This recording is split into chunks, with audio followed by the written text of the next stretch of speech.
Mount Barker, 363 k's south of Perth, population around 3,000.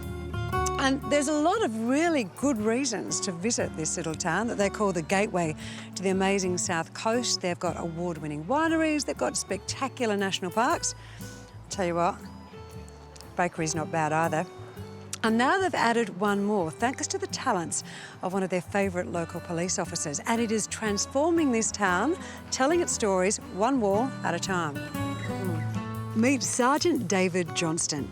When he's not out protecting the community or coaching the local footy team, he paints. And his canvases are big. In a former life, he was a sign writer, and it's a hobby he's never quite given up. This is a wall dog style artwork. It's a standard mural. It's trying to replicate the historical sign painting of early yesteryear, the big billboards that the early sign painters did, which is where the term wall dog come from. The difference is we overlay it with a lot of heavy text, a lot of graphics, just to try and depict the history of the places that we paint. And Sergeant Johnson is one of only 4 Australian wall dogs, part of a small band of talented international artists. And in 2019, he managed to convince fellow wall dogs from around the globe to travel to Mount Barker and help his town record their history on walls. The topics we chose, Chrissy, were discussed with the Historical Society. We then took those back to a steering committee, and the steering committee looked through them, looked at the historical significance of all of those events and chose which ones should be placed in murals and painted on the walls. And what were they? The first one we had was obviously the history of the Mount Barker Co-op behind me. We had a famous Aboriginal artist called Bella Kelly, who was born here in Mount Barker. We have the founding of Mount Barker, the guide Mawari and Thomas Braidwood Wilson, who named the town. We have the first flight that ever landed in Mount Barker, and we have the history of the Plantagenet Hall.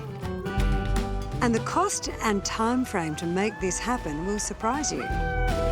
But the cost to the town for the event was about supporting the people that were here. The Wall Dogs generously gave up their time to come to Australia for us. We supported them with some airfares, but the time that they spent here, which was 2 weeks in total, plus the time to design the murals, a lot of hours, over 100 hours for each mural. So they donated that, and that just creates that generosity in town, and it gets people involved.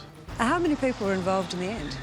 Total people involved to do the festival, we had 50 volunteer artists and sign painters from across WA, and one flew in from the Philippines.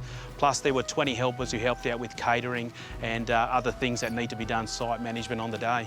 If someone would offer you money to be a wall dog full-time, would you take it? I'd have to say yes. I mean, it's a magical experience being involved. I do love policing. But painting was my first passion, and I think if I could do it on a full-time basis, I certainly would, because these festivals just create a magic. We don't know how it happens, it just happens, and it happens every time. And the beauty of these artworks is twofold. Not only do they record the town's history, they entice travellers to stop and spend time.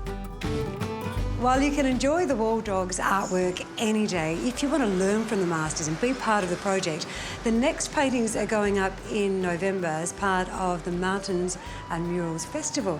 So I would be marking that date in my calendar, and I would be coming down here and being part of the magic.